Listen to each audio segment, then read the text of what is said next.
Islamic or information.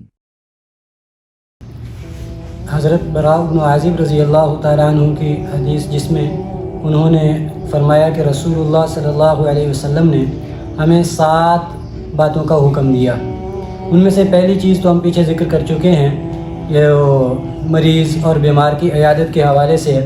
دوسری چیز جو فرمائی وہ اتباع الجنائز، جنازے کے ساتھ چلنا۔ اللہ کریم نے مسلمان کو یہ شان دی ہے کہ دنیا کے اندر بھی جب وہ بڑا ہوتا جاتا ہے تو اس کا مقام اور ویلیو بڑھتی چلی جاتی ہے، اور جب دنیا سے رخصت ہو جاتا ہے تو بھی اللہ پاک نے اس کے لیے ایک اعزاز رکھا ہے۔ غیر مسلم کیا کرتے ہیں، کوئی ایسے ہی گڑھے میں دفنا دیتا ہے، کوئی اس کو جلا دیتا ہے، لیکن مسلمان کی یہ شان رکھی ہے کہ ہم اخروی زندگی پر ایمان اور یقین رکھتے ہیں، اور اس بات پر یقین رکھتے ہیں کہ دنیا سے جا کر جو قبر کے اندر دفن کر دیا جاتا ہے تو وہ اللہ کے پاس پہنچ جاتا ہے اور اللہ سے اس کی ملاقات ہوتی ہے، وہاں فرشتے حساب کتاب کے لیے آتے ہیں۔ تو اس لیے یہ سارے مراحل پیش آنے والے ہوتے ہیں۔ تو مسلمان کو ایک دلہا بنا کے، پاک صاف کر کے، نہلا کے اور ایک اچھا لباس پہنا کے، پھر اس کو جو ہے خوشبو لگا کے سجا کر اللہ کے سپرد کیا جاتا ہے۔ اس پر بھی یہ سارے کام کرنے پر بھی جو جنازے کے ساتھ، میت کے ساتھ کیے جاتے ہیں، اس پر بھی ایک ایک عمل پر اللہ پاک نے اجر و ثواب رکھا ہے۔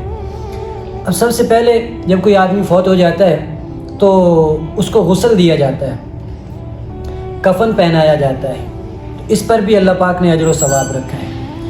پھر اس کے بعد اس کو کندھوں پر اٹھا کر لے جایا جاتا ہے، کندھوں پر اعزاز کے طور پر 4 آدمی اس کو، 2 آدمی اٹھا کر، 4 آدمی اٹھا کر اس کو لے جاتے ہیں۔ اور یہ جو ساتھ چلنا ہے جنازے کے، اس پر کیا اجر ملتا ہے؟ نبی کریم صلی اللہ علیہ وسلم نے ارشاد فرمایا، من شہید الجنازۃ حتی یصلی علیہ، جو آدمی نماز جنازہ میں کسی میت کے جنازے میں شریک ہوا، جنازہ پڑھنے تک شریک رہا، فلہ قیرات، اس کے لیے اجر کا 1 قیرات ہے، اجر و ثواب کا۔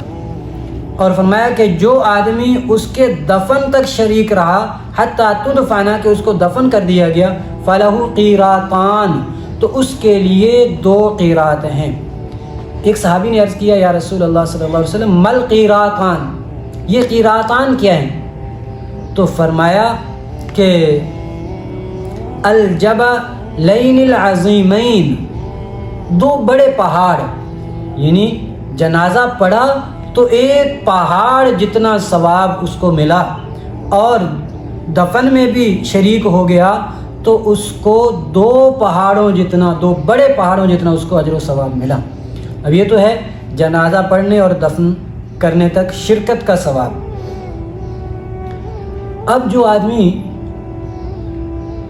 قبر میں دفن میں شریک ہو اور اس پر دفن کرتے ہوئے یہ دعا پڑھی جاتی ہے، قبر پر مٹی ڈالتے ہوئے کہ منہا خلقناکم وفیہا نعیدکم ومنہا نخرجکم تارۃ اخری، یہ 16ویں پارے میں آیت آتی ہے سورہ طٰہٰ کے اندر۔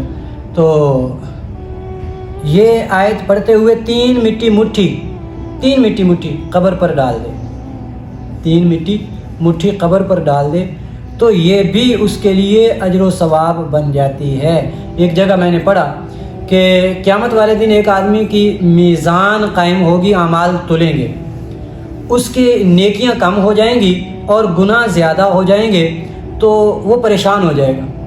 اچانک ایک چھوٹی سی تھیلی آئے گی نیکیوں کے پلڑے میں، اور نیکیوں کا پلڑا بھاری ہو جائے گا اور اعلان ہو جائے گا کہ یہ نیک بخت ہے اور جنتی ہے۔ وہ آدمی اللہ تعالیٰ سے پوچھے گا کہ یا اللہ، یہ کیا چیز ہے جو اتنے مشکل وقت میں آئی اور میری نیکیوں کے پلڑے کو بھاری کر دیا؟ اور یہ بات ذہن میں رکھیں کہ وہاں نیکیوں کا وزن ہوگا، نیکیاں گنی نہیں جائیں گی، اور وزن ان کے اندر اخلاص کے ساتھ آتا ہے۔ ریاکاری، نام و نمود، شہرت، اس سے نیکیاں ضائع ہو جاتی ہیں۔ تو ہر نیکی اور ہر نیک عمل وہ اخلاص کے ساتھ اللہ ہی کی رضا کے لیے کیا جائے، تو ارشاد خداوندی ہوگا ھذا کف تراب، یہ مٹی کی وہ مٹھی ہے جو تو نے اپنے مسلمان بھائی کی قبر پر ڈالی تھی، تو یہ مٹی کی مٹھی بھی وہاں کام آئے گی۔ تو یہ نبی کریم صلی اللہ علیہ وسلم نے جنازے میں شرکت کرنے کا اجر و ثواب بتلایا ہے۔ اب بعض اوقات نماز جنازہ پڑھنا ہی نہیں آتا، بعض آ کر شریک ہو جاتے ہیں، لیکن وہ شرکت اس لیے ہوتی ہے کہ رشتہ داروں کو پتہ چل جائے کہ میں آیا تھا۔ ابھی میں نے بات کی کہ نیکیاں گنی نہیں جائیں گی، ان کا وزن کیا جائے گا، تولی جائیں گی، اور وزن اخلاص کے ساتھ ہوگا۔ اس لیے جنازے میں شریک ہوں بھی اور نیت بھی یہ کریں کہ میں اللہ کی رضا کے لیے اس جنازے میں شرکت کے لیے آیا ہوں۔ اور یہ جنازہ کس لیے ہوتا ہے؟ یہ اس میت کی اللہ کے ہاں سفارش کرنے کی غرض سے ہوتا ہے، اور اس کے لیے اللہ سے دعا کرنے کے لیے ہوتا ہے۔ تو اپنے مسلمان بھائی کی اللہ کے ہاں بخشش کے لیے سفارش کرنا، اور سفارش کے لیے وہ کلمات استعمال کرنا جو اللہ نے رسول اللہ صلی اللہ علیہ وسلم کے ذریعے سے ہم تک پہنچائے ہیں۔ دیکھیں، اب اگر ہمیں کسی سرکاری آفس میں کوئی اپلیکیشن دینی پڑتی ہے اور ہم جاتے ہیں، ہمیں لکھنی نہیں آتی ہے، ہمیں اس کا آئیڈیا نہیں ہے، تو ہم چلے جاتے ہیں کسی وکیل کے پاس، کسی ایسے آدمی کے پاس جو ان چیزوں کو سمجھتا ہے، اور پھر اس کے پاس وہ چیز موجود ہوتی ہے کمپیوٹر میں اور لکھی ہوئی موجود ہوتی ہے تحریری شکل میں، وہی اٹھا دیتا ہے اور صرف نام اور ڈیٹ وغیرہ چینج کر دیتا ہے، تو وہ آگے جو ہے ایکسیپٹ ہو جاتی ہے، جلدی قبول ہو جاتی ہے۔ اور اگر اس میں آدمی اپنی طرف سے لکھ لے اور اس طریقے پر نہ ہو یا الفاظ کا چناؤ وہ نہ ہو، تو وہ آگے بعض اوقات رد بھی ہو جاتی ہے اور قبول نہیں کی جاتی۔ تو اس لیے اگر ان الفاظ سے اللہ کے حضور دعا کی جائے جو اللہ ہی نے اپنے رسول صلی اللہ علیہ وسلم کے واسطے سے ہم تک پہنچائے ہیں، تو اس بات پہ قوی اور غالب یقین ہے کہ اللہ کے ہاں وہ جلدی قبول ہوگا۔ ایک دفعہ نبی کریم صلی اللہ علیہ وسلم، یہاں ایک واقعہ عرض کر دوں، ایک آدمی کا جنازہ آیا تو حضرت عمر فاروق رضی اللہ تعالیٰ عنہ آگے ہوئے کہ یا رسول اللہ صلی اللہ علیہ وسلم، یہ بدنام زمانہ آدمی ہے، آپ اس کا جنازہ نہ پڑھائیں، آپ کی شان کے لائق نہیں ہے، کوئی اور پڑھا لے گا۔ تو آپ صلی اللہ علیہ وسلم نے لوگوں سے پوچھا، ہاں بھئی اس کے بارے میں کوئی جانتا ہے اس نے کبھی کوئی نیکی کی ہو؟ تو ایک آدمی کھڑے ہوئے کہ یا رسول اللہ صلی اللہ علیہ وسلم، میں جانتا ہوں، اس نے ایک رات اللہ کے راستے میں میرے ساتھ پہرا دیا تھا۔ تو آپ اس کے قریب ہوئے اور کہا کہ لوگ تو تجھے جہنمی کہتے ہیں، میں اللہ کا رسول کہتا ہوں کہ تو جنتی ہے۔ سبحان اللہ۔ اور لوگوں سے کہا صفیں سیدھی کرو، اور آپ نے جنازہ اس کا پڑھا دیا۔ تو بہرحال یہ اللہ کے ہاں سفارش، اور حدیث میں آتا ہے کہ جس اذکروا موتاکم بالخیر، جو آدمی مر جائے تو اپنے مردوں کا ذکر خیر کے ساتھ کیا کرو، ذکر خیر کیا کرو، ان کی برائیوں کو یاد نہ کیا کرو، ان کی برائیوں کا تذکرہ نہ کیا کرو۔ وہ تو اب چلے گئے، اب وہ اللہ کے ہاں حساب کتاب دینے کے لیے اللہ کے ہاں پیش ہو گئے، لیکن اب تم جو ان کی برائیاں کر رہے ہو، اس کا حساب کتاب تمہیں جا کے دینا پڑے گا، اس لیے ان کی نیکیوں کا تذکرہ کرو۔ اور ایک حدیث میں آپ نے فرمایا کہ جس میت کے بارے میں 2 آدمی اور ایک روایت میں 3 آدمی گواہی دے دیں کہ یہ بندہ اچھا تھا، اللہ پاک فرماتے ہیں فرشتوں سے کہ یہ جو میرے بندے کہہ رہے ہیں نا اس کے حق میں، وہ لکھ لو، باقی سارا ختم کرو۔ تو 2 آدمیوں کے یہ کہنے سے کہ یا اللہ یہ بندہ بڑا اچھا تھا، آپ کے مسلمان بھائی کی بخشش ہو جائے تو آپ کو اور کیا چاہیے۔